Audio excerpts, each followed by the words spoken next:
decide what I feel inside. But then I realize someone else decides. So I sit here alone until the feelings end. Where will I be without you?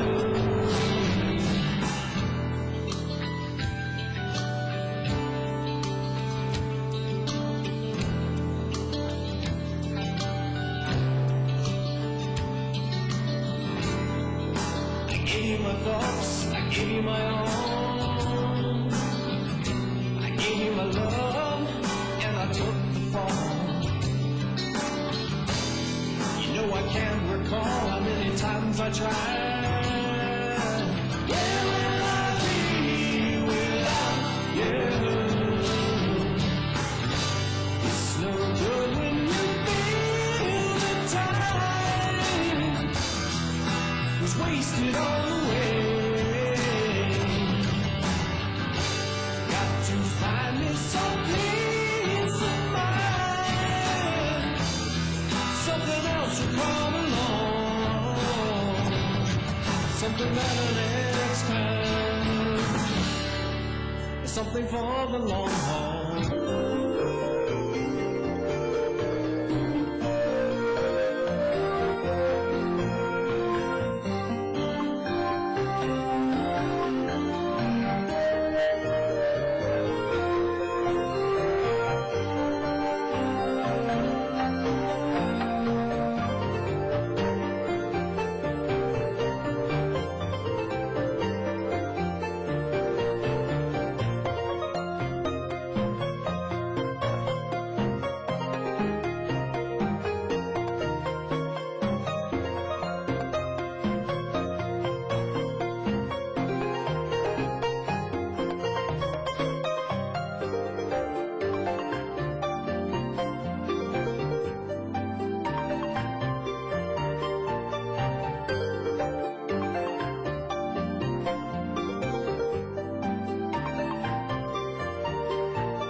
Welcome my father-in-law, who is sitting in the audience, Don Morden. Welcome. He is visiting from Astoria, Oregon, and he was on the city council there. And when I won the election, he said, well, I don't know whether to offer congratulations or condolences. Sounds like someone who's been there. Yeah, he spent quite a few years on the city council there. And I asked him if he wanted to come tonight, and he said, oh, sure, you know. It's no fun to watch it on television. Well, we're very pleased to have you. And we won't mind when you get up and leave. The other thing I want to talk about is rent stabilization. I had an opportunity this weekend. I went to see my middle son graduate from college, and that was a very joyous occasion. But Oberlin, Ohio is a good 7 or so hours by car away, so I had many hours in the car to think about it. Okay. And I have a couple things I want to raise about it. In particular, I've been thinking about the urge to raise the exemption limit for rent stabilization. While the current exemption includes accessory apartments and buildings with one unit, among several other exemptions, proposals to exempt buildings with up to 3 units will have striking effects, and here's some of my thoughts on it and why I oppose it. First, rent stabilization is unique to Tacoma Park. It's one of the few unique things we have, and for me, it's one of the main reasons for the diversity that we regularly celebrate. It's part of the character of Tacoma Park. It's what makes Tacoma Park what it is. In addition, while living in a nuclear-free zone may be attractive for many, it is to me. Rents that are low and rising predictably are really of great value to our renters. It's one of the few special things we can offer renters in particular. And, of course, preserving affordable housing is a council priority. So for me, raising the exemption limit, which will hurt hundreds of tenants at the stroke of a pen, even if it's phased in, this is something that is a great benefit for landlords, even if they don't need it. We don't even check if they need it. They don't even have to apply for this benefit. We'll just pass it. For the tenants, we don't offer even the MHP affordable housing plan that we have offered for quite a number of buildings recently. These tenants will just be dropped from affordable housing. The third thing I want to say is that there's kind of a troubling aspect about this. I looked into the data on it, and about 47% of the units are in Ward 5. In fact, the other wards have few affected units, or even none. The next most affected ward is Ward 3, with 20% of the units. Finally, and I know you're glad that I'm coming to the finally part, this solution doesn't address the underlying problem, that some landlords have special circumstances and therefore need a workable petition process, or what I call a good cause exemption process, to deal with this issue, with these particular landlords. So in my, anyway, we should, as we are doing tonight, improve the exemption process and not grant blanket benefits to one group of landlords while hurting hundreds of tenants. And incidentally, lots of other landlords don't get this benefit. I think we should also, in addition to improving the exemption process, improve our education and support to landlords so they can make a go of it. So in sum, raising the exemption limit for me first jeopardizes a part of the character of Tacoma Park. It removes almost 300 units from affordable housing rolls at the stroke of a pen. It focuses or penalizes Ward 5 in particular, since almost half the affected units are in my ward. And finally, it doesn't address the real issue, which is the need for an improved good cause exemption process. Thank you for that statement. The discussion we're going to have this evening is going to focus on the proposal for a fair return petition process, but I am planning to schedule some additional discussion of sort of where we are with rent stabilization, covering some of the issues that we set sort of tentative numbers for, and I would be happy to include that in the list of things that we're going to talk about. As I said, I don't anticipate that it will probably come up this evening. Anybody else want to make a comment? Thank you. I've made a couple of comments previously about getting the police department to come out and do some enforcement around the Elm Circle.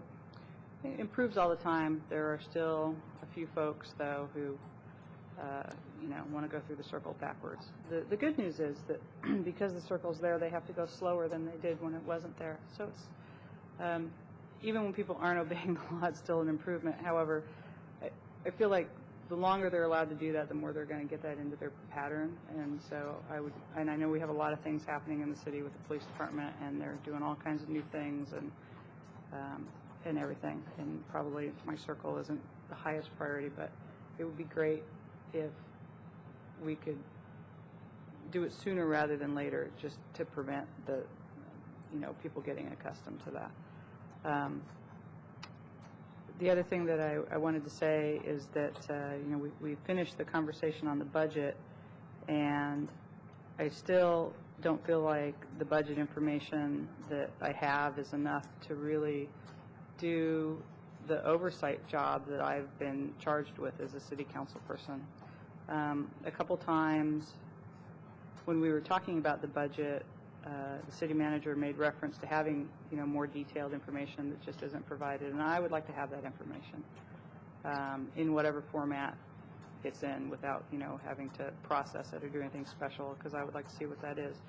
And in line with that, I also pointed out that with one of the departmental budgets, had a really high administrative costs, and the response to that was that a lot of the program area costs weren't actually reflected in the program budget, but they were combined in the administrative budget, and it seems to me like that should be corrected. It's fine for an answer. I'm sure that that's the case, but I still think that the budget should actually reflect those things by program area. And so I would like to see that. And the other thing, I guess the last thing I'll say is that I'm surprised that as much as I've talked about the Recreation Department and different things that are of concern to me, that nobody from the Recreation Department has called me to talk to me about it. And I don't know, I guess that just surprises me. Anyway, I hope everyone had a great Memorial Day. I did. I went out to Deep Creek and had a good time with my kids and my dog. So.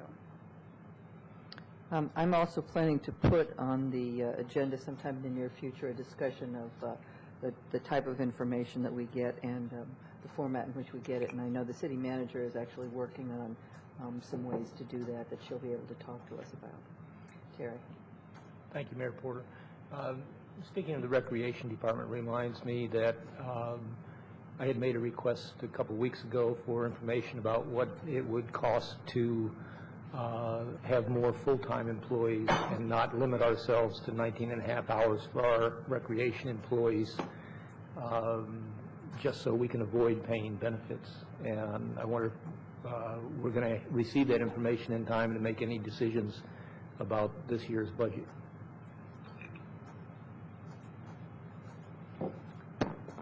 I wonder if the city manager has any thoughts about whether there are any employees that we're employing for just 19 and a half hours to avoid paying benefits.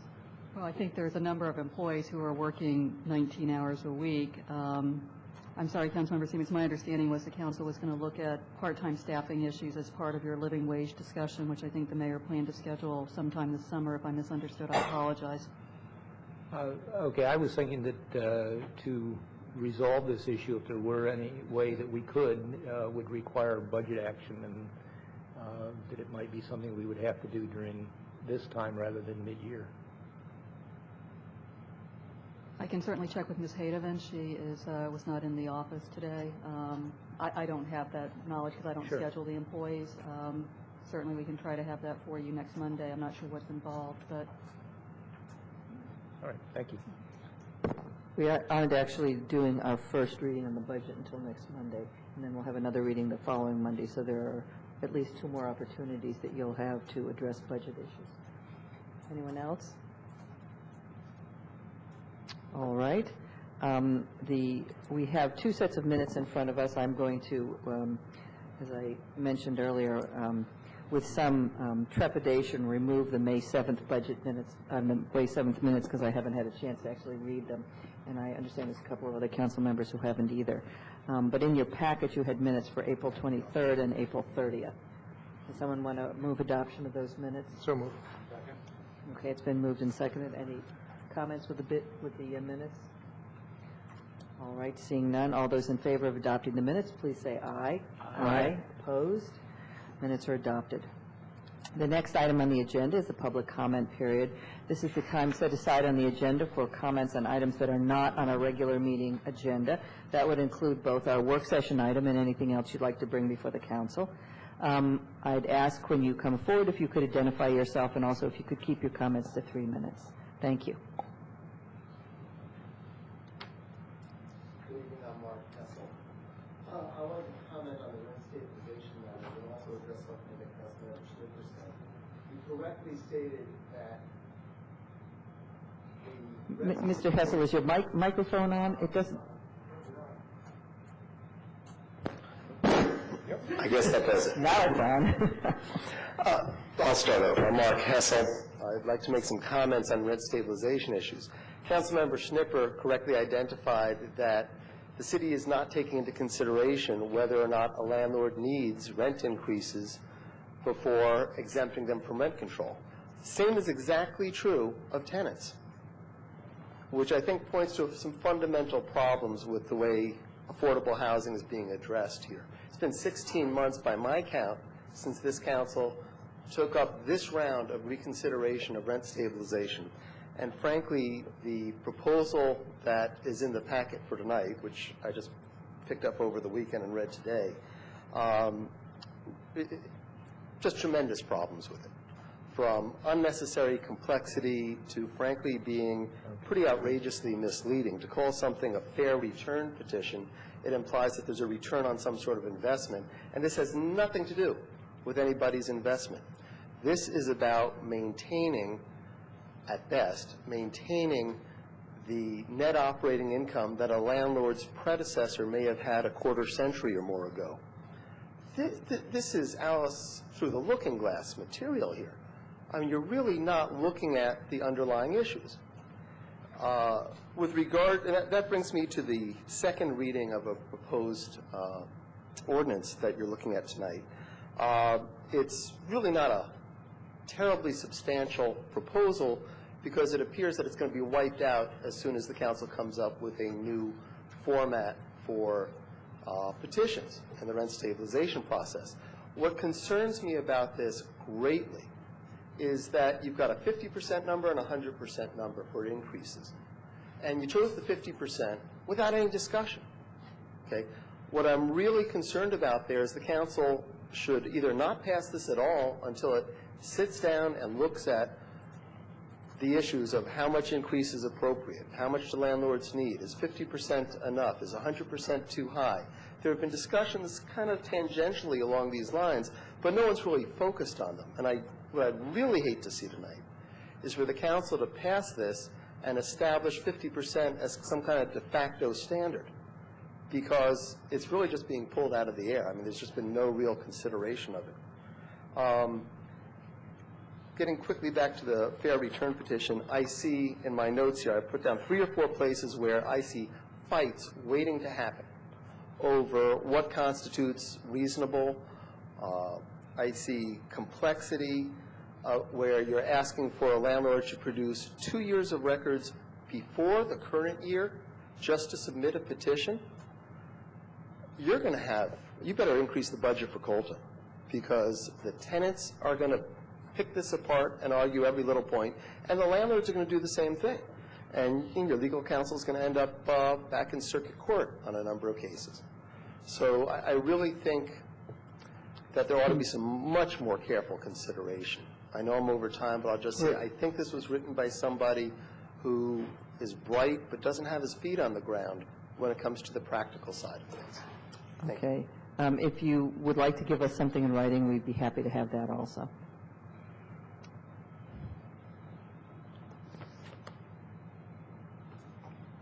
My name is Robbie Kimball. I live at 100. Can you bring the microphone down a little bit, Robbie? Yeah. So we can hear you. Is Thank that you. too loud? No, that's fine. I have kind of a booming voice. I live on Hopewell Avenue, and the reason that I would like to address the council tonight concerns something that I just became aware of, kind of embarrassed about that. There was an April 24th agenda item in the county council concerning tenant displacement, sale of rental housing, and right of first refusal. I wasn't sure if the city council was aware of this initiative, but it seemed to me that since the landlords are going to have to comply with both simultaneously, some review at least would be in order. May I present this? Sure. To the clerk? Yeah, why don't you give it to her? Do you have copies, or is she going to? That's my only copy. Okay. Well, she can make copies and distribute it to the council. Thank you. Thank you. Mayor Porter, without speaking any further, I've got some information on the index that is referenced in the proposal by Dr. Barr, which I'd like to just submit up to the council Okay. for circulation. Why don't you give it to the clerk also? Is there anyone else that would like to speak to the council this evening? All right, seeing no one else, we'll move on to the city manager's update. Just a few items this evening. I wanted to let the council know that on Thursday, Benita George and I will be meeting with representatives of James F. Knott as well as the project architect for the community center to get an update on where they are relative to the punch list and to talk about some items that I think may be in contention. Councilmember Siemens, I wanted to let you know I've not forgotten the list that you had requested, but I wanted to go ahead and just meet with James F. Knott and make sure it's as current as it can be. So hopefully I'll have that for you next week. Thank you. Unrelated to the community center, I wanted to share with the council the latest information we have about the Carroll Avenue Streetscape project. As I had mentioned in a prior report, there's been some discussions going on at the state level in terms of the process that needed to be followed with that particular project, given the age of the community legacy funds.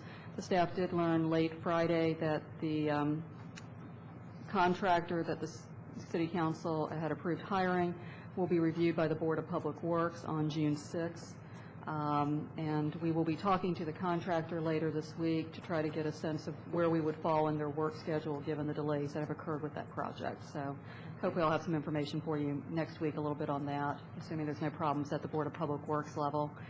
The last item I wanted to share with the council is that last week several representatives of the staff and I had met with Jerry Stocks of Washington Adventist Hospital to kind of get a sense of what timeline we might expect on certain steps in their relocation process. Mr. Stocks indicated that they would be probably filing their site plan with Montgomery County sometime during the fall of 2007, and the state application for the certificate of need sometime in 2008. Not very specific, but obviously they have a lot of things to work through themselves. Mr. Stocks and I will be keeping in touch throughout this process, and as soon as I have information, we'll be happy to share that with the council. One of the things that Mr. Stocks and I talked about during our meeting was the council's past discussions about forming a land use committee. There had been two committees, if you recall, that were to be formed. One was the Health Services Impact Committee, and one was the Land Use Committee, which we had held off doing at that time because things were sort of up in the air in terms of when Washington Adventist Hospital would be moving forward.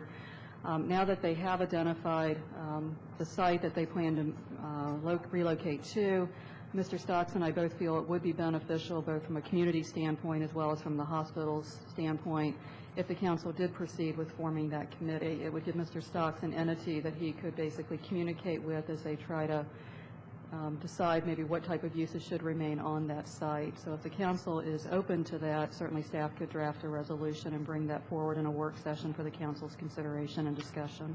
I had talked to some members of the committee about possibly combining the two committees, and they seem to think that that would be a good idea. Yeah, if that's the direction the council would like to move in, I would suggest that you may wish to give some thought to amending the resolution for the Health Services Impact Committee just to broaden their scope. Right. And I should probably put, and the clerk can put it in her notes so I'll remember, we should probably have a discussion of doing that because I know that there's a timeliness issue on that. I was going to put that whole issue before the council as to how they wanted to proceed, and so I think that we should probably do that at put that on the list of things we'll try and do before the council's August recess. Questions for the city manager? I saw Bruce's hand, and I think Terry's also. I just wanted to voice my support of Mayor Porter's moving forward with that committee in a timely fashion, because I think as became apparent during the forum that we had on health care a couple of weeks ago, that we need to reach agreement with the Washington Adventist Hospital on the reuse of that property before they go through their certificate of need process, because after they have that, we will have a much weaker hand to deal with. And if I could just make sure that in our consideration of combining the functions that we had thought about for two committees into one committee, that we're going to have an opportunity to publicize and make appointments, further appointments for the people who were interested in what they thought was going to be the second committee. I would hate to see just the people who were interested in the first committee kind of end up being the committee. I think there's a number of issues that the council has to sort of iron out, and I appreciate your mentioning several of them. I had hoped that the agenda item would cover all of those things.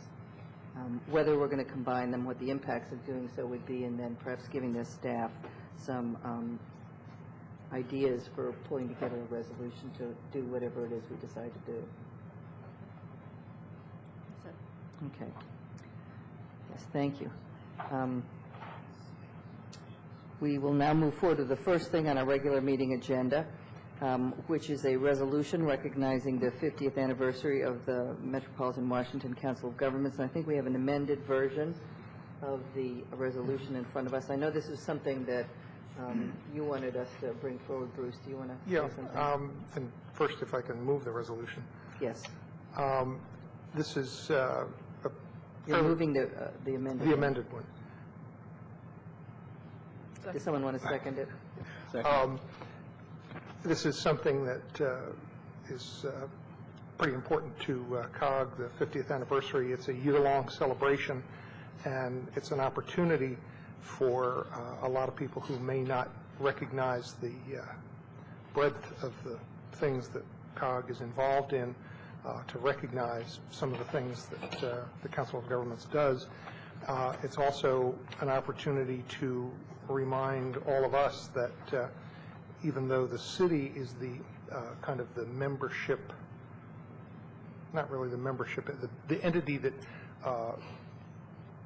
belongs to COG in a way, it's really us as individual elected officials who are members of the Council of Governments. And there are any number of ways that are mentioned in the resolution that the Council of Governments improves the lives of residents in the region. One of the ones that I think is of great impact for us is the cooperative purchasing, which I don't think is mentioned in the resolution. But there are any number of times when there's a COG rider for a purchase that we make where we get a much better price on something that's been negotiated by, in many cases, a larger jurisdiction. So I think the annual dues that we pay are more than repaid just in that cooperative purchasing, never mind all of the other things that we get to have a say in and a hand in making decisions to improve this region. Okay, are there any other comments, Ruben?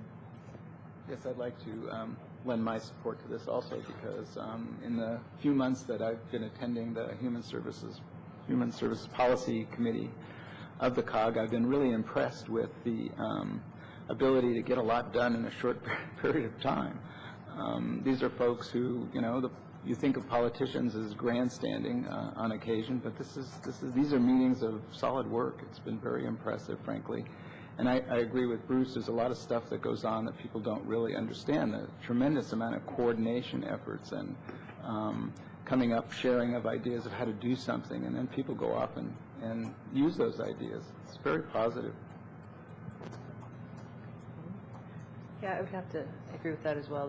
The Economic Development Committee is the committee that worked on the reality check for growth for the region. Has presentations from the Urban Land Institute, and at the last meeting talked about the impacts of military base reuse.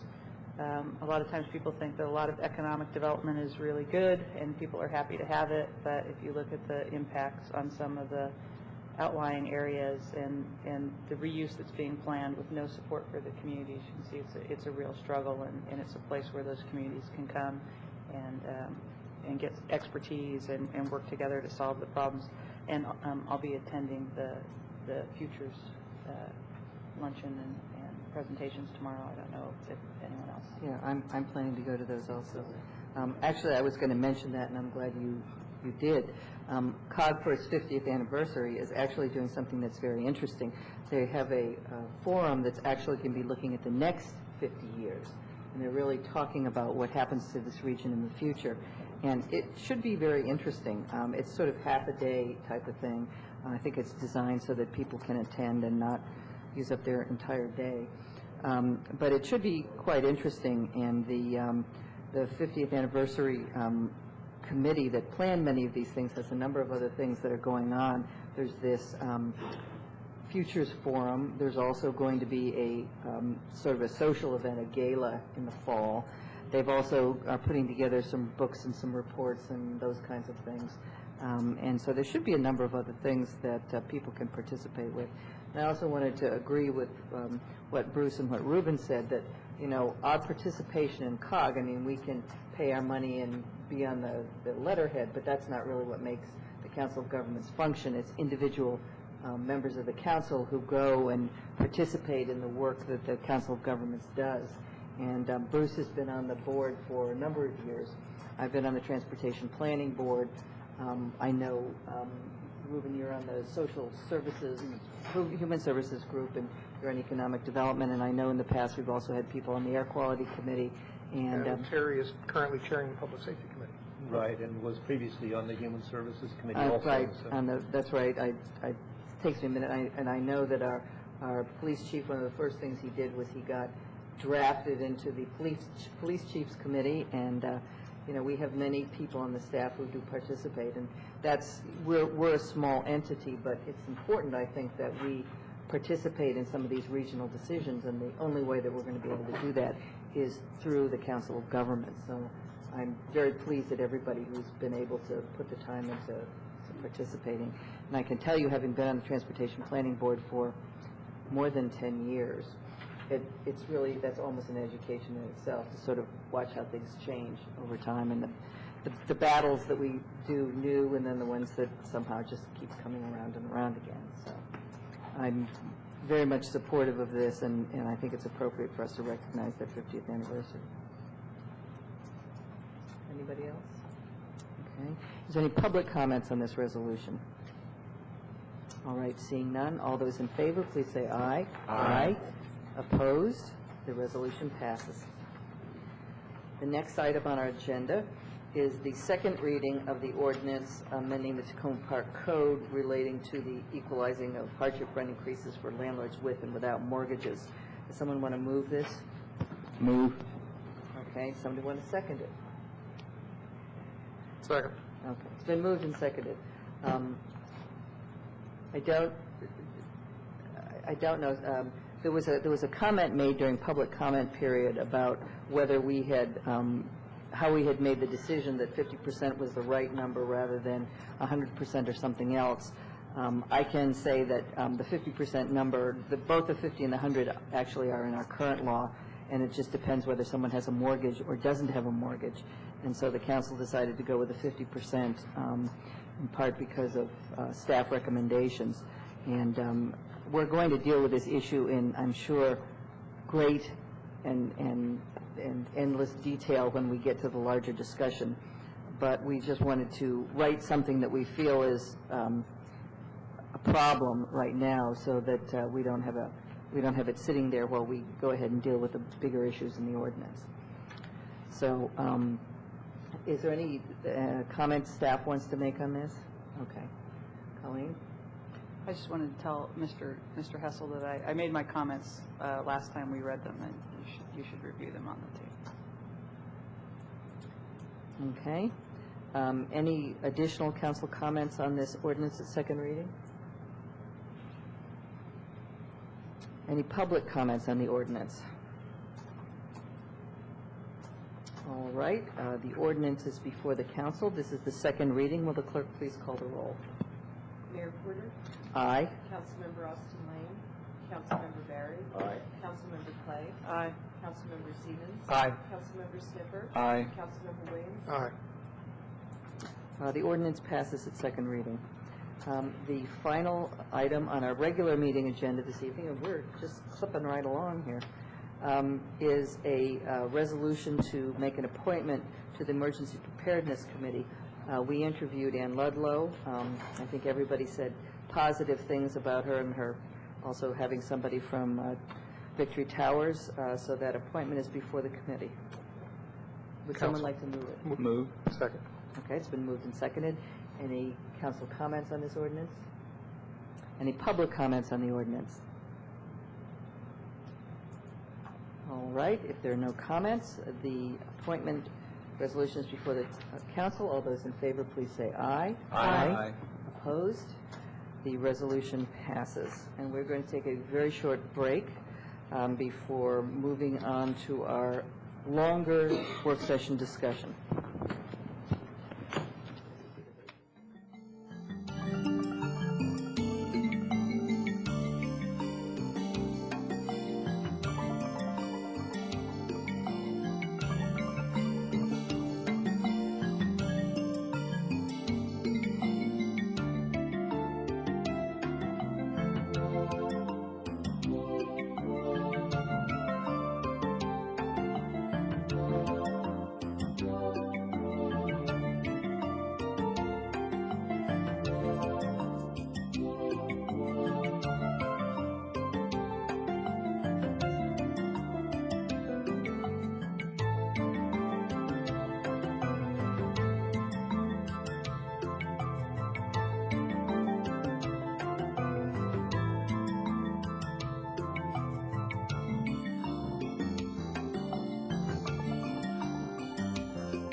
Dr. Barr is here, and if you want to come up here, and City Attorney and the Director of the Housing Department.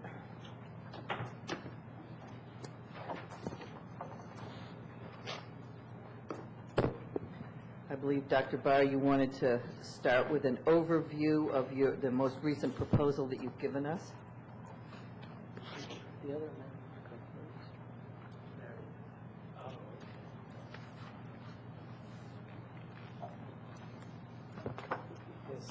Is this on now, or? It should be. It doesn't provide a lot of feedback, so Okay, will you tell me if it's, it might not be on.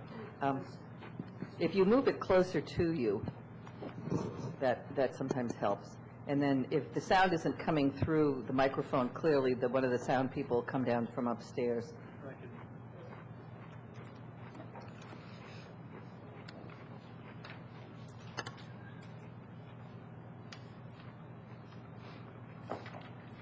okay. Should I start or? Yes, why don't you go ahead? Basically, tonight, I just want to ask to provide you with a conceptual overview of the fair return issues and to set forth a concept about all the specific details for a fair return standard. And since rent controls were first adopted in this country after World War I, there's been continually debate about what constitutes a fair return. This is not a new issue. It's been subject to court cases, changes in standards for many years. Originally, when rent controls were first adopted, the courts took the position that owners were entitled to a fair return on the value of their property. But subsequently, it was pointed out then that that type of approach was circular because the value was dependent on the rents. Mm-hmm. So how could you use the value to determine the fair rents? And because the value is a product of the rent, so therefore it shouldn't be a determinant of the rent. And during World War II, the courts adopted this view too. Then, since then, the types of standards that have been in effect are either return on investment or maintenance of net operating income. And the type of standard you have, you call it hardship. It's a type of maintenance of net operating income standard because it takes a base period net operating income and adjusts that by a CPI factor. So it ensures growth in net operating income. But I'll go back to the return on investment standard because you'll hear about it possibly, and also just to conceptually understand what's going on. Investors, when they make decisions, they look at their rate of return on investment, and so often they say, well, why don't we use this to determine fair return? But the problem with a return on investment formula for a regulation is that, first of all, this type of standard discriminates against long-term owners because they have very low investments by current standards.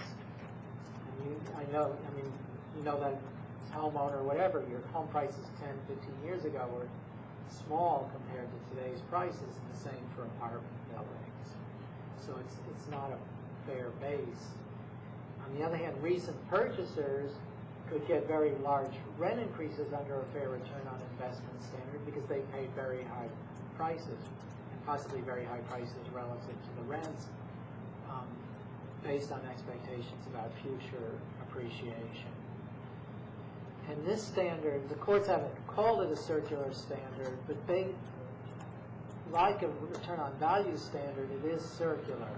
It's circular in a little different way, in the sense that the investor determines the investment, and if you say the fair return is a percentage of the investment, then basically you're allowing the investor to set the fair rent.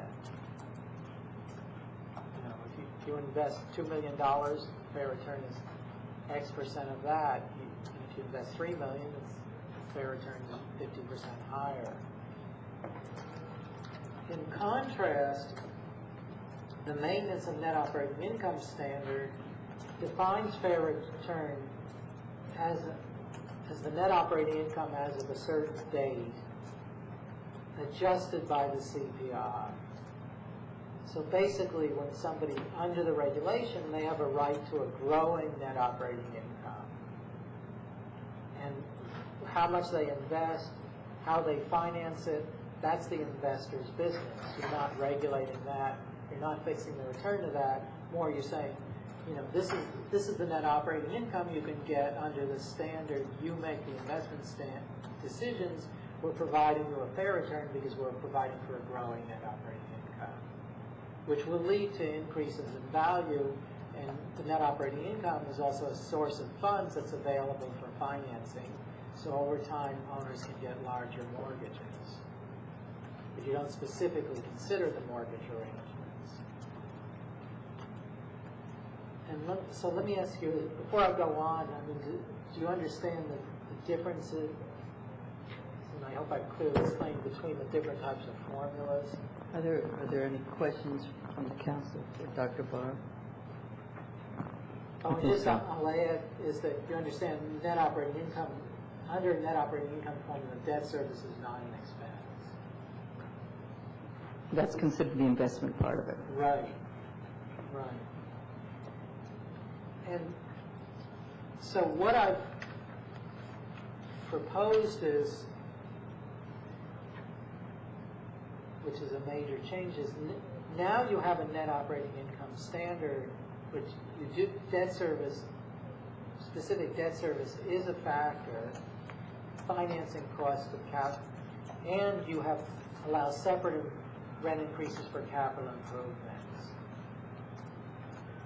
And I propose that the separate capital increases for capital improvement pass-through be repealed, and instead that capital improvements be considered as a type of expense that you would consider in the net operating income formula, and it would be an amortized expense. So, for example, if somebody made a capital improvement of $10,000, depending on the life of the capital improvement, the interest rate that might count as an annual expense of $10,000. The improvement's $100,000, or a different type of expense that has a much shorter life, it would count as a higher expense per year, but it would count as an operating expense. And what I see is the advantage of that is then when you look at capital improvement expenses, you're not looking at them as a segregated expense. Instead, you're conducting a fair return analysis and looking at the overall income situation of the building. Because in one case, someone might be undertaking capital improvement, and they might be getting very large rent, gotten substantial rent increases that already cover the cost of this improvement. On the other hand, another owner might have very small rent increases which haven't covered this cost, and to consider them apart from each other, I don't think makes sense, because you should be looking at the overall picture. Because it's whether or not somebody should get an increase for a certain expense should be dependent on the overall rent increases they can get. So in other words, instead of allowing petitions to raise rents when there's a capital improvement made, they would have a petition that they could put in if the cost of the capital improvement reduced their net operating income to the point that it was below what they were making before. That's correct. Okay. And I gave you a hypothetical just to show how this works.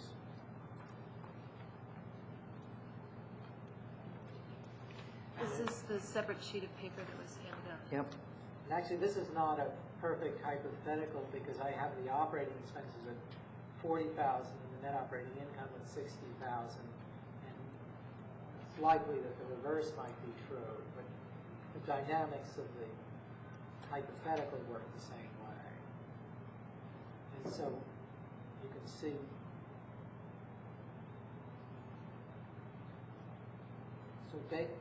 basically the owner here would be entitled to a $25,000 rent increase over the base year, the gross rent line D, and that would be based on the fact that there was a $10,000 increase in operating cost. There was a $9,000 just to keep the net operating income fair, it had to go up 9,000. And then there was a capital improvement with an amortized cost of $6,000. And these are just hypotheticals, but this shows how the formula works. It's a pass-through of operating cost increases, pass-through of the amortized cost of the capital improvement, and allows for growth in net operating income. So in this particular example, in the second column, you've got the operating expenses going from 40 to 50. You have a capital improvement added on to that of 6,000, and your net operating income would be allowed under your CPI adjustment to go from 60 to 69. Right. And then if you add all those things together in the second, in the year, the year that is being examined, that means that your gross rents you would be allowed a gross rent of 125,000. But since you're only having a gross rent of 122,000, that means that your rent would be allowed to go up $3,000, and that would be divided by the number of units and divided by the number of months. Right. Right. And if you treated the capital improvement separately, if it wasn't part of the fair return formula, then the owner would be entitled to a $6,000 increase. Okay. Are there questions about the example? Okay.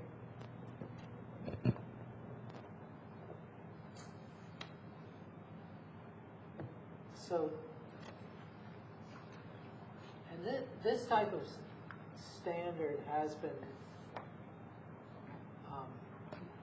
widely used in California for a number of years. A lot of jurisdictions have rent control in California, and it's come, the result has been it's been considered the most workable formula. It's not manipulated by investments, and it's just been considered a formula that makes sense, and the courts have given positive feedback on this formula. Where other formulas, for example, return on investment, every time it ends up in court, or often there are problems with it. Conceptual problems that the courts have. So then, and this is part of your agenda packet, I proposed specific provisions for your ordinance dealing with fair return. And these are subject to the caveat that these need to be fine-tuned, but the basic conceptual outline of this type of standard and how the provisions would work is here. Right. And if I remember, you also wrote that you weren't proposing a process, that you were doing, this was a conceptual overview and not a process overview. And that it's not procedural. Yeah, I'm sorry, procedural. And at some point, we would need to sort of put the procedure in there, and I'm sure, there would be questions about timeframes and what kinds of things constituted certain kinds of information, and we would have to determine all those. Okay, and I'd also point out, you're not starting from scratch in the sense that you've had this type of hardship standard. Right.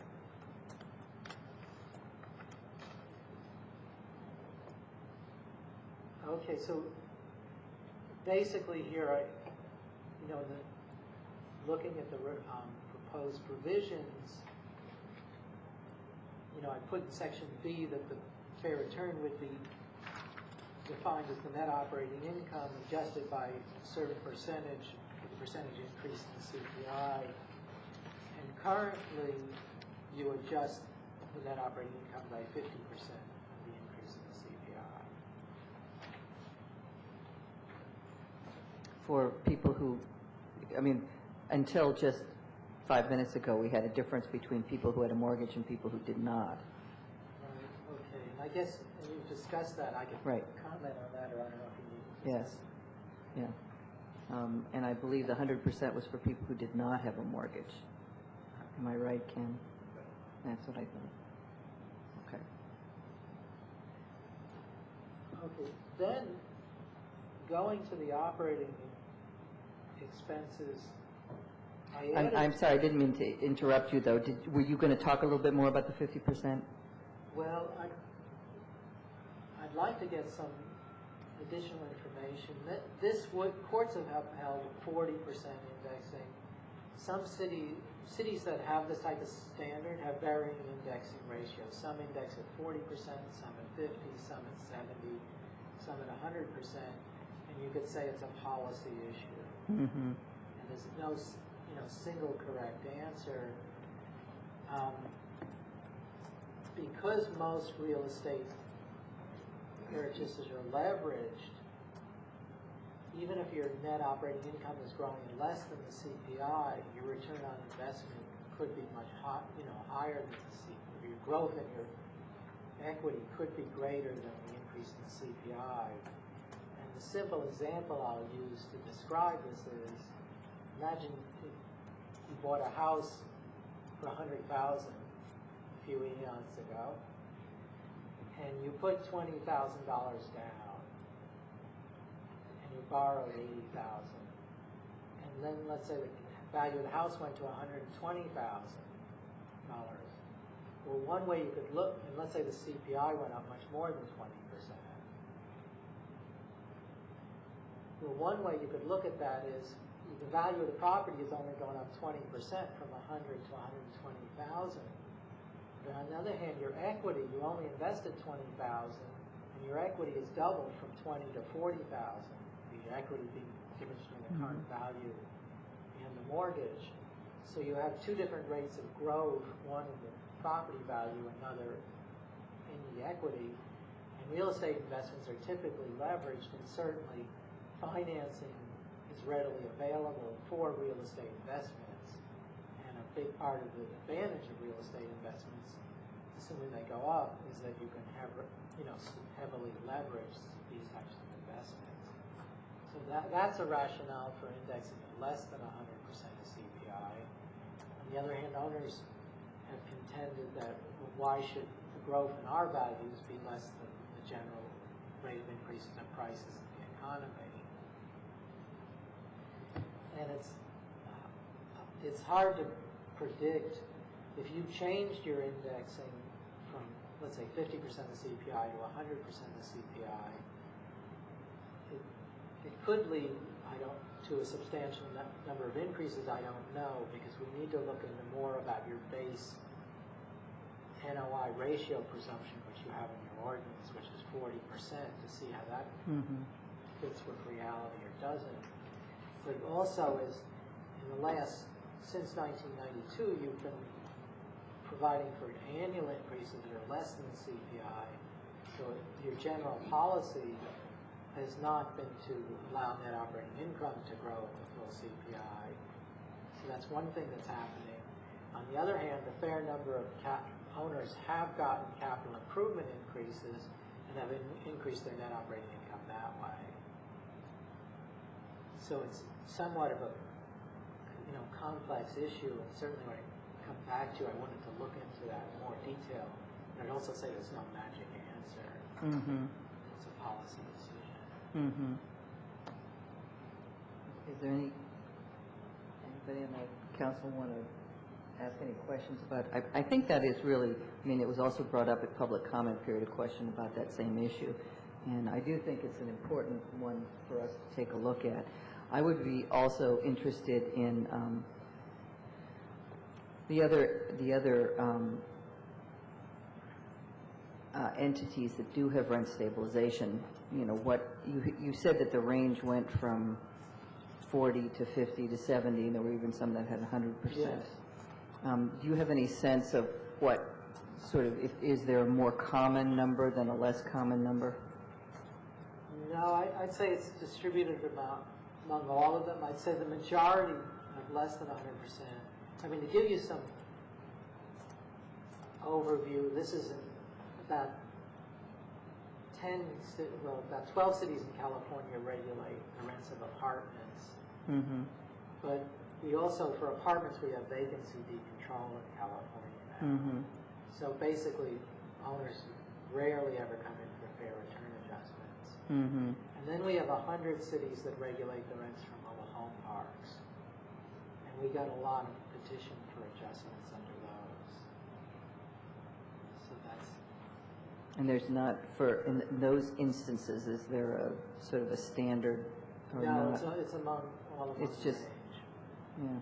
I mean, only, and not all of them, I mean, maybe half of them use this type of standard or less.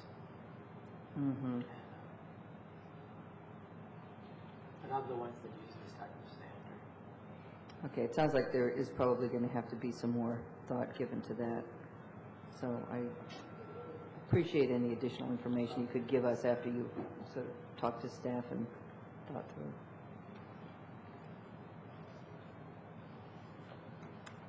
Okay, so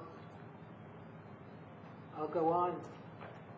In the operating proposal for the operating expenses and this proposed provisions, I added one thing in the bottom of page 1 about a presumption that management cost increased by the CPI between the base year and the current year, unless the level of management services either increased or decreased during this period.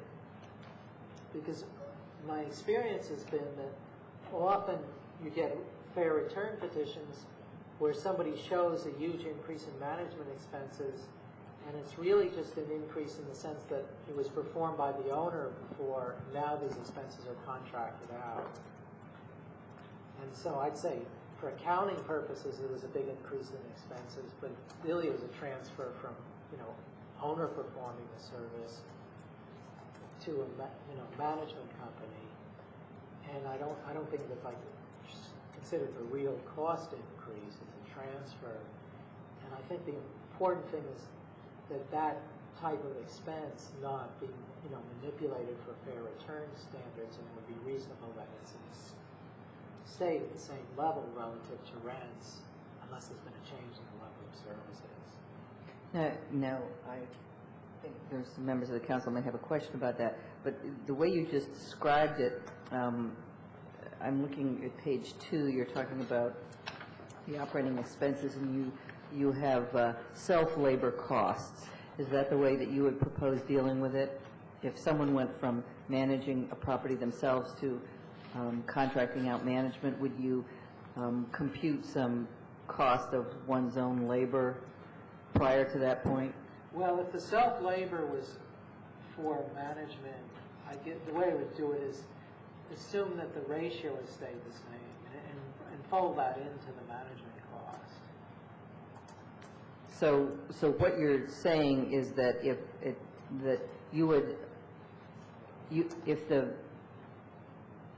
the management duties performed were the same or approximately the same before and after they went from owner management to contract management, you would assume the owner would have been paid what the contract managers were paid prior to that point. Right. Is that correct? Right. Okay.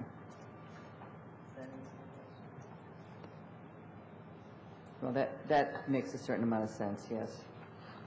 Because I don't know how you would cost out self-management by oneself of one's investment property.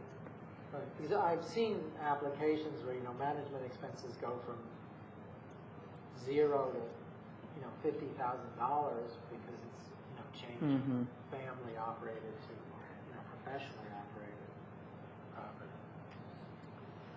Are there any questions on that particular issue? Okay. Okay. Then the other thing on page 2, after item number 9, I'm sorry, I skipped one other thing. Let's go to item number 5 on the top of page 2. What I proposed here, and this is a conceptual change, is that now you look at the financing that owners get for capital improvements. I'm proposing that you give a uniform interest rate for all capital improvements. So one owner doesn't get a greater increase for the same capital improvement because their financing is less favorable, and an owner isn't penalized because they use their own money. It should be uniform because the rent increase should be dependent on what the capital improvement is, not the financing arrangements of the owner. You mean uniform at a point in time, but it would change as the cost of money went up and down. Right. It would be fixed a rate would be fixed as of the date the rent increase application was made. Now, the question about I suggested for an average rate, the weekly prime mortgage market survey, but actually I could see that maybe that rate should be higher. I want to look into that. The concept is though that it's a same fixed rate for everybody. So you're going to look at whether it should be the primary mortgage market survey or something else. Right. But the concept is that there is a fixed percentage rate that everybody who submits a petition on that date gets the same number, Right. regardless of what their actual financing is. Right. And then it can't be, and also then the system can't be manipulated because somebody could get a high interest loan for capital improvements, get the rent increase, and then go out and get a low interest loan. Mm-hmm. And it just shouldn't be part of your adjustment calculation. Then going to farther down on page 2, after item number 9, this provision proposes giving some latitude in the hearing process when the expenses for a particular year are not a reasonable projection of ongoing expenses. Because the kind of things you have is, clearly an owner has an incentive to spend more money in the year that's going to be used as the current year in their rent increase application. And when you're scheduling repairs for a building, it's discretionary. They're not spread evenly over every year. And also, sometimes expenditures are grouped for a few years in one year. And there should be room to adjust when the particular expenses for a year aren't a reasonable projection. And or also, for example, by chance, an expenditure might be particularly low in a base year. For example, let's say someone paid less than a full year's property taxes in the base year because part of it they paid a year later or a year earlier. So it just, each of these expense applications, hearing officer needs the authority to go through it and make sure it makes sense and really projects what's happening on an ongoing basis.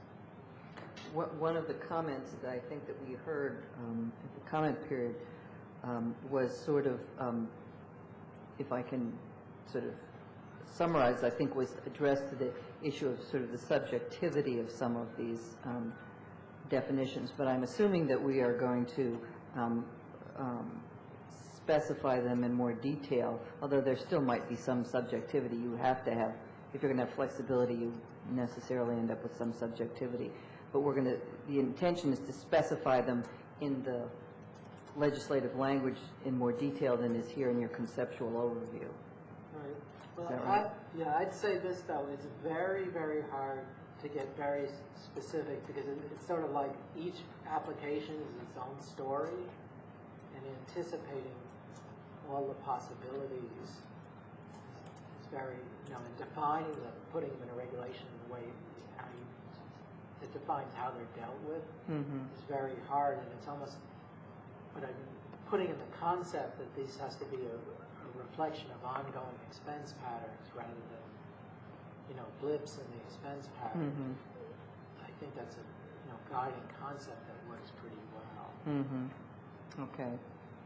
And I can see that we might very well then have to have administrative regulations that would be easier to change, that might then have to specify some of these things just to give people a sense of what to expect if they made a petition under this process. Okay.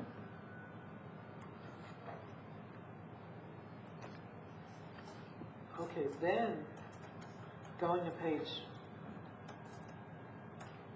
as far as what operating expenses shall not include, I pretty much follow what you have in your ordinance now. And then, except I added on page 3, item number 13.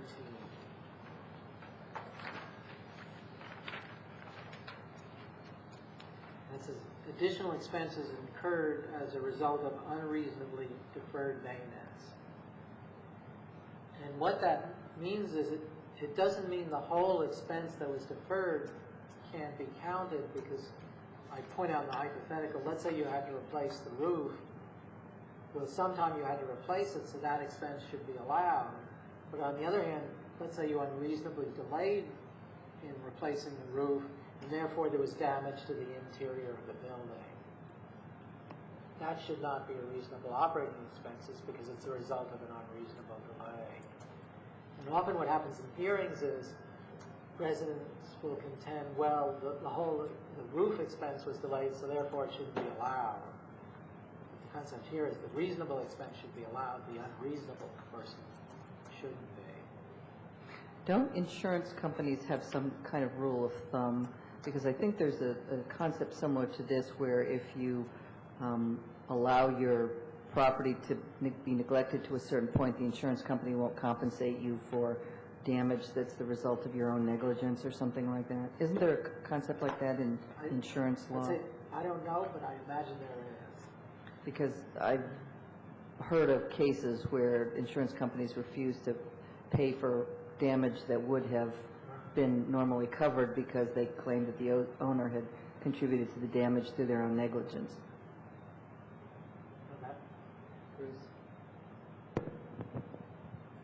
If we use this, I can imagine that there's going to need to be a fair amount of work that goes into defining reasonable versus unreasonable, because I can imagine it would lead to a whole lot of trouble in trying to come up with,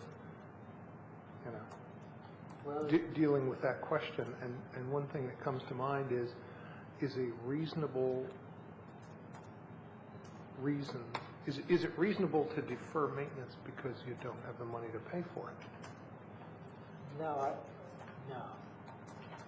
Because that's, then you'd have a case, you'd have a, debate every time whether somebody had the money to pay for it. And secondly, we don't allow people to get out of citations by claiming they don't have the money to bring their property up to code. The rent increase standard is uniform. It's not dependent on the particular owner's financial situation. To tie it to somebody's financial information, you said, this owner can defer the maintenance and this owner can't. I can just imagine lots of arguments about, well, you should have known that it needed to be done. I think reasonableness is a term that's used in statutes a lot, and lawyers and judges are used to dealing with it. And it does depend a lot on the specific facts of each case. So sure, there's going to be room for disagreement, but as long as we come to the commission makes a decision that was reasonable. It's defensible if it's based on facts before it. Sounds like the Lawyers Employment Act. Well, these are fact-intensive situations, and that one more than most. Yeah, but I guess I don't see maybe I'm wrong. I don't see a huge number because it's not in the owner's interest to get in a situation where they have a lot of extra costs because they've deferred the maintenance. I suppose we could, and I'm not trying to be semantic here, but I suppose if you took the word unreasonably out of there and say that the additional expenses incurred because of deferred maintenance and just took unreasonably out. I think it would end up being part of the process anyway. Yeah, no, but I'm saying I don't think that would change it very much because you run into the same problem, I think, with the concept of deferred maintenance. Maybe one person's standard is that, as soon as the roof starts to show signs of age, I replace it, and if I don't do that, and someone else might be saying, well, I'm not going to do anything until the roof caves in. But somewhere in there, there's a standard that everybody can figure out what it is, that, somewhere between it's looking old and it's falling apart. Right? You would probably know where that was if you saw it. We knew that the guy who let his building go till he had holes in the roof had gone past that. Can I ask I think Ruben had his hand up. I confess that although I think I understand the arguments you've been making, and they have a lot of validity. There is, from an implementation point of view, as already been raised here, this is going to be a fairly complex process. And I actually think that what would work better in a sense of making people feel like the process was moving forward relatively quickly is to have something that was perhaps more generic. In other words, adhering to some of the concepts you had at the beginning,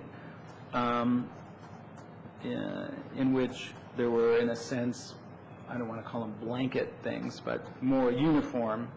I personally think that the procedure, I'm not saying this well, that the procedure we come up with should be as streamlined as possible, rather than as detailed as seems reasonable. So I would prefer, in fact, if possible, two processes. One, a streamlined one for, I'll call it, easy petitions, and another more involved one for more elaborate ones, in order to not involve everyone in what could be, essentially months of arguing about some of these things. In addition to, of course, us having to figure out where we draw these little lines. So under that kind of scenario, I would favor something a lot more blanket, if you will, for this, a lot more uniform, if we could come up with it. Yeah, the only type of thing I've seen is more streamlined is ordinances that allow adjustments just on increases based on particular types of cost. For example, big increases in property taxes. In California, we get exceptional ones because we have Proposition 13, which basically freezes the property taxes when you buy the property till it's sold the next time. It limits the increases to 2% a year. And then the other way is, what you have now is the capital improvements increase, but then that doesn't consider the overall profit. I mean, the only thing I could think of off the top of my head is if you had some kind of procedure that only considered non-discretionary expenses, for example, utilities, where the owner doesn't have control over them, and public fees and property taxes, just consider those expenses. But this is off the top of my head. But I don't think for other types of expenses there's a way of, streamlining the consideration. And I don't know how many petitions you'll get under this, formula. You are going, if you increase the annual increase to full CPI, hopefully owners will rely on that, rather than heavily on the petition process. Well, I hate to belabor this a little bit, but it does seem to me that, at least for me, I want the landlords to continue their apartments under our Rent Stabilization Act. So I don't want to make it impossible for them to make a reasonable return on it. So I actually would favor a kind of, as I said, a two-tiered process. Perhaps a set of reasons for considering an increase. As you indicated, there's a number of these that are fairly straightforward, and then have a second process that was perhaps more involved, that did get into things where you had to discuss what was unreasonable deferred maintenance or some similar thing. So that landlords who had a relatively straightforward situation, they got a huge increase in their property tax, or the roof collapsed and they had to replace it. They had a relatively straightforward process, and that for those who it was a bit more nuanced or whatever, we had a second process. That's how I would prefer it. I don't know if that's really feasible or possible. But I think the problem with that is, supposing you had a landlord who had big increase in their utilities, but they had made some other changes, and they were actually making more total operating income than they had before. Would they still be entitled to take that? I think that's the difficulty. And I don't know how you deal with that without dealing with the whole thing. My short answer to your hypothetical is yes, they would be allowed to. Well, then I think you're getting back to the place where we were with capital improvement petitions, where we were taking each expense one at a time and saying, we'll allow you to carry this expense through directly to rents, each one separately. And it's not going to make it any simpler, because the capital improvement process ended up not being very simple in and of itself. And that was probably one of the more straightforward things. I don't know how we would do that if we were looking at something like, you know, I can't think of an example right now, but something happened that they didn't have control over. Let's say utilities. Yeah. I mean, we are actually thinking about taking utilities out because I think for two reasons. One is they have been a large increase recently, but also there's something that affects some property owners and not others, because some pass them through to some include them in their rent and other ones make their tenants pay for them directly. So for some of them, they're not affected at all. Right, and this is something the city is going to collect, data on in the next few months. And then we could have some good answers about what might make sense, have a sense of proportion, and see what the increases have been. Okay. I think Doug had his hand up too. Well, it just was dealing. Why don't you use your mic? It was dealing with the roof example, and my only point is that that would still be covered under the petition in the proposed ordinance, but it would be the ancillary damage, right, resulting from the unreasonable delay in fixing the roof, which I would guess would only happen in a very few instances or rare instances. Unless, I don't live here, but I don't think you'd have a lot of those type of situations because, from an owner's perspective, it's a very poor strategy. Right. And it's very costly. Colleen? I'd like you to introduce you to the landlord that I had when I first moved to Tacoma Park, who absolutely waited till everything failed before he did anything. So he waited until the water heater failed and ruined all of my stuff that I had in the basement before he fixed it. And he waited till the dishwasher failed and the front door broke off of it, and he still wouldn't fix it. And at the point that I left, the floor was about this far away from the walls, and the carpenter ants were coming in through the bottom of the floor and landing on my bedding at night. They, in fact, will do that. And I've been told I can't say his name out loud, so ask me later and I'll tell you who he is. Well, he wouldn't get a rent increase for all of that. You should have called our inspection department. I'm protected. I'm not going to do it anyway, but someday. We started this for a lot of different reasons, but some of the things that were important were addressing the issue of being able to game the system, of being fair to the existing tenants, of having continued affordability for people that live in the city, and for affordable housing preservation. We talked about pressures on condo conversions and that kind of thing. And, I've read this. I understand it. It's not that I don't understand it. It just seems like it's just as complex as the existing system that we have, if not more so. And we're going to have all these people that are going to be coming into the system. And we have at least 3,000 units of affordable housing right now. It's conceivable that after we pass this, we will have a rush of people attempting to use this to change their rents. I'm just not sure that at the end of this whole process that we've gone through for 16 months, we might have something that's technically better, but I'm not really sure we're going to really have addressed, our underlying problem. And I'm not sure how much we're going to protect the existing tenants, because I listened to Councilmember Siemens talk about how his tenants can't afford even a $5 a month increase, and you can be sure that this will result in some moderate increases for some folks. And I just want to respond to what you said, Ruben, about, isn't there some other way to do it?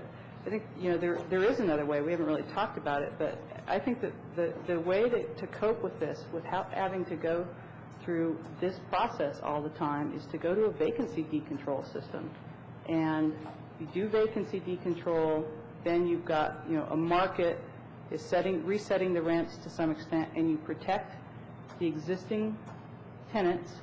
You can keep the, whatever it is, 65 or 70%, CPI increase for the existing tenants. Once they move in, they're locked in, they're protected for the life of the time that they live in that unit, and, you don't have all of these issues, and that's what I would throw out there.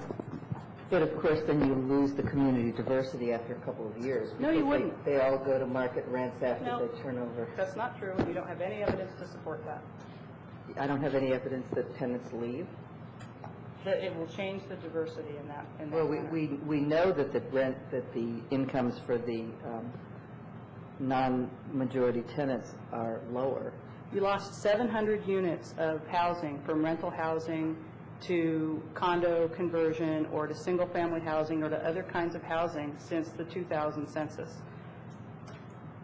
That is a significant portion. That is a loss of continued affordability for the people who were evicted from those units. It's a loss of the affordable housing preservation. It's not fair to the existing tenants. There's no system that's good for everybody. Everything is a trade-off. I made my point. If your point is that we lost them because of rent stabilization, that's not a valid point. It is a valid point. It's absolutely a valid point. Colleen, may I respond to you, please? Stabilization. There was also condo conversion, a lot of it in Montgomery County, which does not have rent stabilization. That's right. I don't think you can blame it on rent stabilization. Terry? I absolutely can. Thank you. I would like to weigh into this discussion, and to the extent of saying that I do support Councilmember Clay's suggestion that some level of vacancy decontrol may be appropriate, but I don't think that it has to be at a 100% market rate adjustment on vacancy. But it may be a time that does allow landlords to increase their rents without affecting any current residents of Tacoma Park, and doing it at a level that still maintains a controlled housing market, an affordable housing market, but doesn't have some of the complexities that I'm hearing tonight on trying to cover all the bases on improvements and being able to allow something that's fair for the landlords and also keep the housing affordable in the city. I am at least interested in exploring what Councilmember Clay has suggested, that maybe some level, and I certainly would not support 100% of market rate for vacant apartments, because that would do away with affordable housing in Tacoma Park. And I recognize what Mayor Porter has said on that, but there may be a percentage of increase that would be appropriate on vacancy that would not be appropriate for the current tenants that are living in an apartment. If I could say a couple of things. The first thing is that this actually is a simplification. I think if you think it's not, you actually haven't looked very hard at our hardship petition process, which is much more complicated than this. The second point that I wanted to make, we're talking about simplification. We're not talking about eliminating all processes. The second thing is the problem with using vacancy decontrol to any extent as a way of compensating landlords for low returns is that it doesn't work until the tenants leave.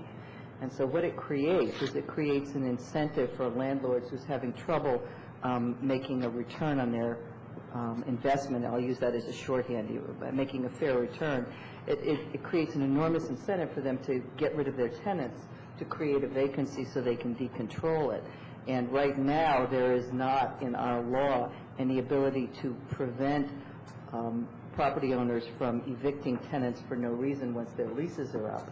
and there's no protection for tenants. So what you do if you substitute vacancy decontrol for some kind of fair return process is you create a huge incentive for a landlord who doesn't think they're making enough money to get rid of their tenants in order to allow an opportunity for higher rents. And I think that is bad in any number of ways. Thank you, Mayor Porter, and I recognize that difficulty, and I certainly think that we would have to ensure that we've eliminated that possibility or explored whether we can eliminate that possibility. I don't think you can. The other part of it, and I just clarify where I'm coming from on this, nearly half of the rental housing in Ward 4, which is my district, has either been removed from the affordable housing market or the rent-controlled market over the last 4 to 5 years. We have many of the buildings have converted to condominiums or are in the process of converting to condominiums. We have buildings that have been purchased by nonprofit organizations who have been exempted from our rent stabilization laws. We have buildings who have applied for the hardship petitions to allow them to increase their rents above the normal rent-controlled increases. So it's something that is affecting the current residents of Tacoma Park, and I'm certainly interested in exploring all the possibilities of how we can safeguard the current residents of Tacoma Park while ensuring that our long-term affordable housing remains in Tacoma Park. I think that's one of the flagships of Tacoma Park is that we do have the affordable housing. We have more. We really provide more affordable housing percentage-wise of the housing in Tacoma Park than anywhere else in Montgomery County, and I think we want to continue to be able to do that on into the future. Right. I don't consider it a loss of affordable housing to have the units taken over by the nonprofits. The nonprofits aren't under our rent stabilization program, but what they are doing is they are signing agreements to keep their housing affordable for the period of the agreement with the county. In some cases, that's 30 or 40 years, which is a very long-term period of promised affordability. And so I think, we have encouraged the nonprofits to purchase the buildings that have gone up for sale because that is a very good way of keeping them affordable for the very long term, even though they're not under rent stabilization. Rent stabilization is one way of doing it. Another way of doing it is for the owners of those properties to enter into agreements where they have to, in order to get the benefits they're getting, they have to promise to keep them affordable. And some of the units are above what we would allow, but some of them are way below anything that we could reasonably require the landlords to provide. And I think that's a good deal and an alternative way of providing for affordability. Colleen? I have always said that to provide any kind of change in the rent, we need to do it with units that have been voluntarily vacated. And I think it's unfortunate that the state of Maryland precludes us from having our own just cause eviction, because I think that would be a really important tool to protect tenants from random evictions. There's a house around the corner from me where the people were just randomly evicted and replaced for no reason, and that's a real problem and something that we need to address. But I've always talked about it in terms of providing a change only for units where they were voluntarily vacated. And, just the suggestion that I didn't read or understand how the current process works, I think, I just don't understand, why you would make such an accusation. Of course I read it. Of course I understand how it works. Of course I understand how this works. Housing is the field that I work in right now. It's what I do every day at my office. I work with top people in the housing field, and the bulk of economists in this country do not support rent control as a mechanism for providing affordable housing. The bulk of economists in this country, most of the economists, most of the housing specialists in this country recognize that the trade-off that is made for the gains that you get for rent control, and there are definitely gains that you get in rent control. You know, my favorite gain is that you don't have to go, as a tenant, you don't have to go through a big application process to get affordable housing. I think that that's a significant gain, but most economists believe that in the long run that the trade-offs that you get aren't worth it. And, you know, we need to decide what's worth it for our city. But you know, to me, I think that simplification is going to be an important key to that. And this to me doesn't get to that. I'll just comment on that. One, I would prefer that economists not make public policy in the city. I would rather have a few philosophers, rabbis, priests, and others joining us in figuring out what is fair and reasonable. The other thing that I've learned in the year of sitting up here and looking at this is not to fear complexity. In fact, I think I'm ready to embrace complexity, and this is a different position than I had a year ago. I don't think you can legislate affordable housing on the cheap. It's going to cost us some money. There will be some complexity in the hardship petition process. I don't think that there is a drive-through express window equivalent to do this kind of work. It's just not going to happen. So I welcome the complexity and think it's a price well worth paying in order to reach the objectives that we have for providing affordable housing in this community. Bruce, and then perhaps we can get back to just one quick comment reacting to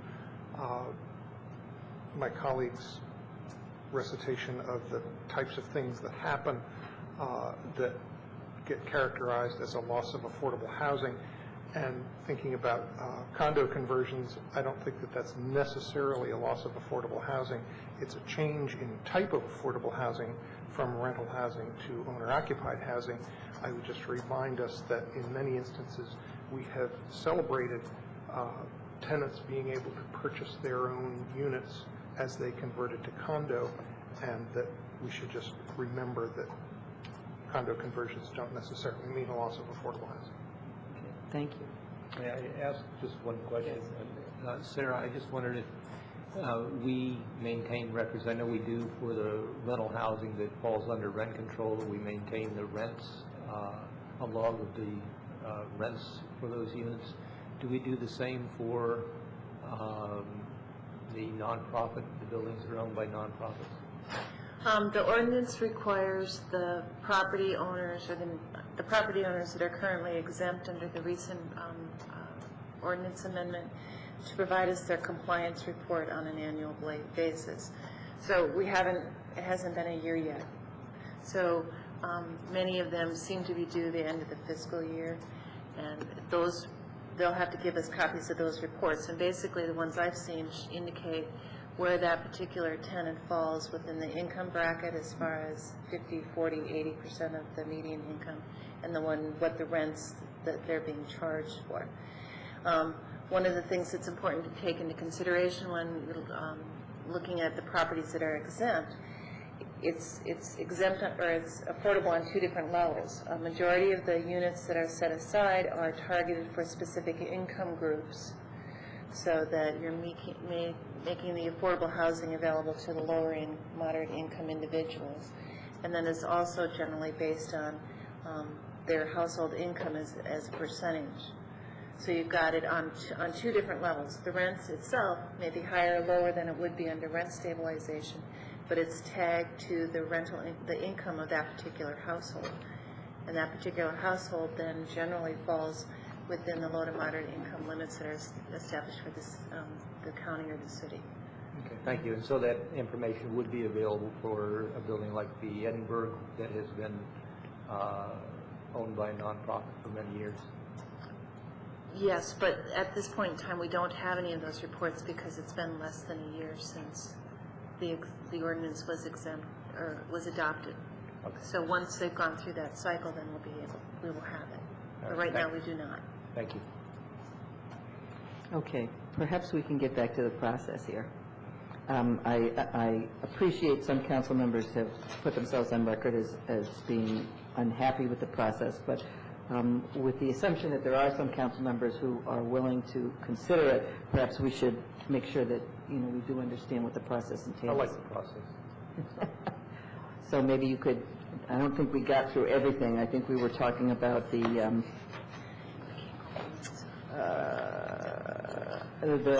deferred maintenance issue, number 13 on page 3. Okay, well, we got, most of the way, let's say part of the way through it.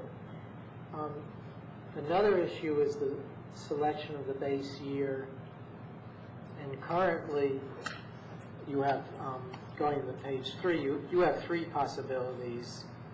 1979, which is a pre-rent control, market year for properties that, for properties that had 5 or more units. In 1987, if the property contains 4 or few rental units, because it wasn't covered by the rent control before that. And you have 1990, and you also have a presumption if someone doesn't want to provide the operating expenses or doesn't have them for that year, that the net operating income is 40% of the gross rent. And that's what we don't know how that compares with reality for that year. And we don't, for that reason, it's hard to project whether you get a substantial number or a small number of fair return petitions. Mm-hmm. And generally with MNOI standards and full CPI increases, there haven't been a substantial number of petitions. But, it's hard to tell in this case because it's a peculiar set of circumstances. And then I suggested this. So you're saying, let me make sure I understand. You're saying that if we go to 100% annual increase, your sense is that we would have fewer petitions. Right. Because that would cover more of the other expenses. Okay. Yes. I'm sorry. Yeah.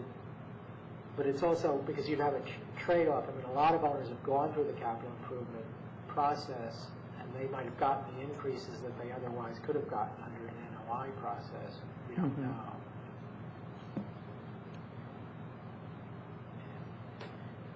Okay, then the other alternative I suggested was that the year 2000 be used as a base year. Simply, if the owner can show that since 2000 they haven't even maintained the net operating income they had in 2000, that they should be able to get an adjustment based on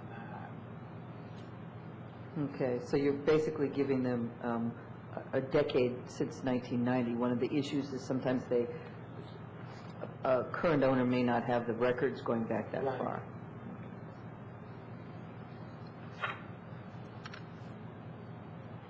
So, and I also, well, this is put in a provision. If an owner goes through a fair return process, then whatever net operating income they're awarded for that process becomes the new base net operating income if they ever come in again. Right. So certainly if somebody went through this a second time, there wouldn't be much, far less complexity because you wouldn't be dealing with what's the base net operating income anymore.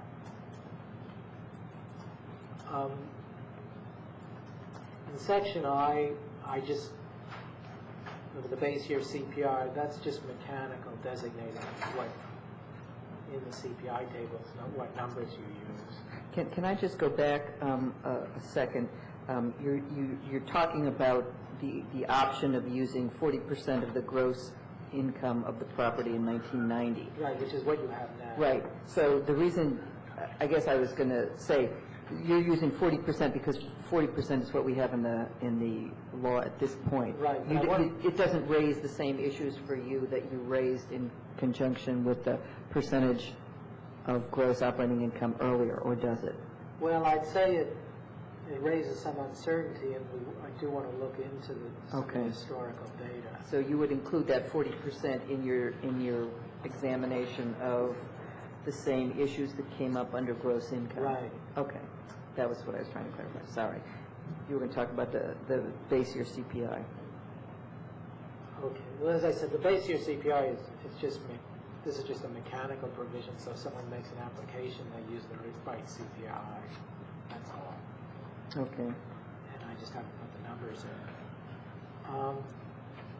Okay, then the next section, J, starting in the bottom of page 4, is an adjustment to the base year net operating income. And basically, the one criticism of a maintenance of net operating income standard is it's not very fair if somebody starts with a very low base. You have one answer to that because you provide the 40% presumption for 1990. But I also propose this other provision that if the base year net operating income is abnormally low due to exceptional circumstances, for example, let's say somebody was renting to relatives, there wasn't a market rent, so that shouldn't determine the base year net operating income. And then I listed some other factors which have standardly been included in rent ordinances. One is, I won't go through all of them, but there were substantial expenses in the base year that weren't normal. That would artificially depress the base year net operating income. Or if the rent hadn't been increased for 5 years preceding the base year. And my general experience is that, base year adjustments are pretty rare. They have to be based on exceptional circumstances. On the other hand, under a maintenance of net operating income, under a fair return standard, you need to have that some type of provision because the courts have said that somebody needs a remedy if the base year net operating income just isn't reasonable for determining what's a fair return. And there's sort of a body of laws developed about this, not here, but at least in California. We had a case, it started when we had a case of somebody who hadn't raised the rent 25 years before the ordinance was passed. And basically it turned over the maintenance to the tenants. Yeah. And of course, the courts have been debating, about how far that standard should go, but the general principle is there has to be some kind of base year adjustment.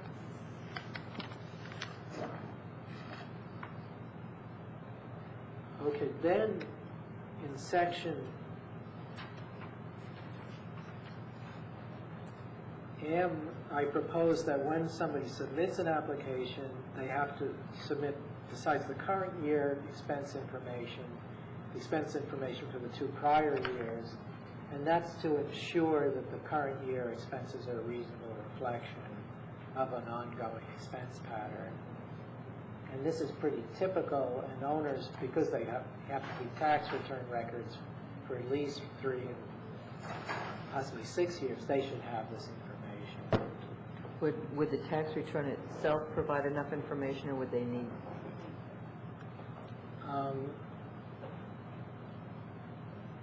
No, I'd say generally it wouldn't provide enough, but it would provide a firm starting point. Okay.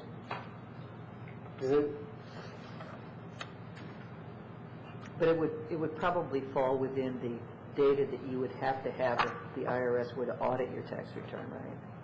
Yes. Okay. So they should be keeping that amount of information? No, yes, the IRS, if you read their guidelines, I forget, it's 3 or 6 years that you're supposed to keep your expense information. Okay. And then the last provision is just a safety clause. I don't think this will be a problem, but it says not, as on page 6, notwithstanding anything else in this ordinance, if the court says you didn't provide a fair return and you should consider something else, the board has to party to consider this, so you can make adjustments. I don't think that's likely to happen, but it could. Right. But that basically just says if there's a law passed that affects this, we have to take that law into account. Well, or a court decision. Or a court decision. Or the court says you should have considered something else. It doesn't, therefore they can't say the ordinance is invalid because you didn't have the flexibility to consider something you should have. Okay. All right. Well, I appreciate that explanation. Is there any council discussion or further questions about this?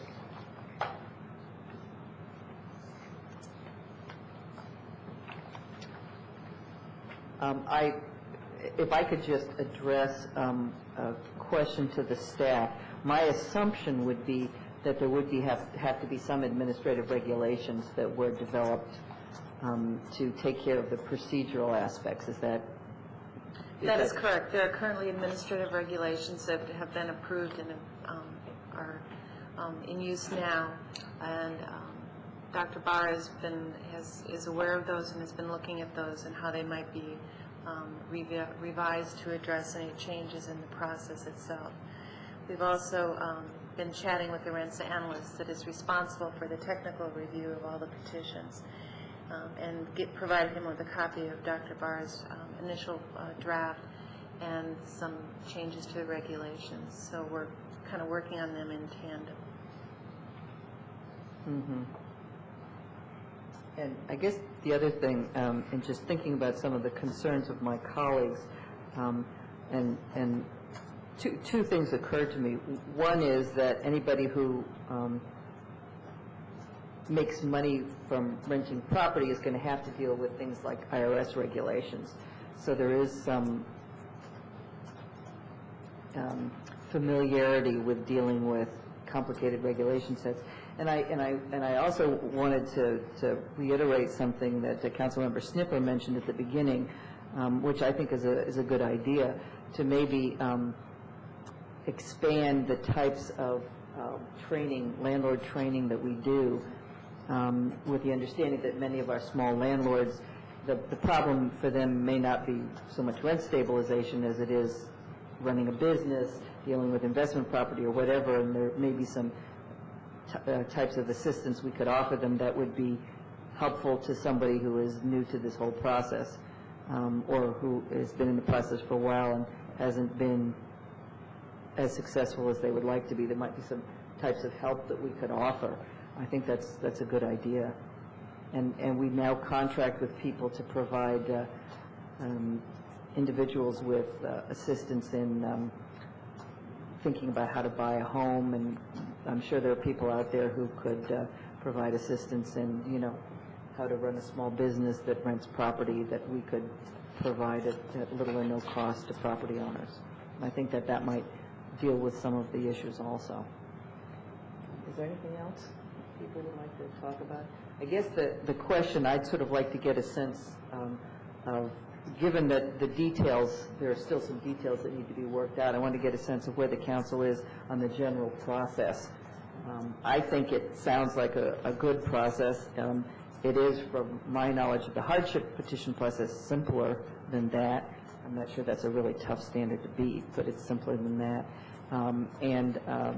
I think it would be, it's certainly a very logical improvement. I think you can explain what this is about to people in a fairly simple way, and I think it would be an improvement over what we're doing now. And I just would like to see what the rest of the council thinks, whether we should move forward with something that looks like this with the details obviously filled in, or not. Yeah, move forward. I do support the idea of putting as much as is reasonable in administrative regulations rather than an ordinance, which is harder to change, so that if we discover early on that something isn't working very well, it's much easier to change administrative regs than an ordinance. Okay, I think that's a good thought. I remain concerned with its complexity, but there's not another proposal on the table, so I think we have to keep moving ahead with this at this time. You're still a no, Colleen? Well, I mean, we've invested a few $1,000s in hearing what Mr. Barr has to say, and I want to continue to hear what he has to say. It doesn't change how I feel about the complexity issue or the issue around protecting current tenants or things. So, but certainly, I paid for his advice. I want to hear it. Okay, I think we're on track then to move forward. I want to schedule the next discussion. I think we have, except for the utilities issue, I think we've pretty much decided the big points. Councilmember Snipper has put on the table I took it as a request for taking up one of the issues that we only decided on a tentative basis. I know Councilmember Siemens has also expressed a concern about the 100% of CPI. And so there are some issues that we sort of made tentative decisions on, subject to going back, and I understand that there are council members who do want to go back. If there's other things that people would like to rediscuss now that we've made sort of tentative decisions about everything, I will put another couple of meetings to go over those items just to make sure that we have a chance to deal with everything the council wants to deal with before we ask Dr. Barr to come up with legislative language. And then I think we should have a work session dealing specifically with the legislative language and a public hearing after both the members of the council and the members of the public have had a chance to look at the legislative language. And then we will have to have at least 2 readings of the ordinance. So I think those are the things that are remaining, unless the council would like to address something else. My goal remains to try and get this done prior to the council's recess. I've said that before and haven't made the goals that I was aiming at. Previous recesses.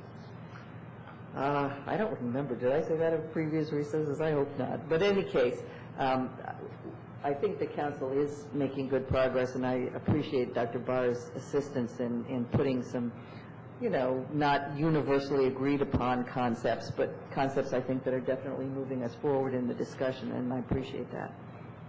So if we're willing to go forward on this, I will schedule a couple more discussions of sort of overall conceptual ideas, and then we will do, I believe, early July is what we're thinking of, depending on your schedule, Dr. Barr, for the public hearing and the legislative language. And then if we can keep our wordsmithing to a minimum, we can get it through, I hope, crossing my fingers and toes before we go to recess. Maybe if I said if we didn't, we could meet in August to continue the discussion. Yeah. It would speed it up a little. Yeah. All right. If there's nothing else, we're adjourned.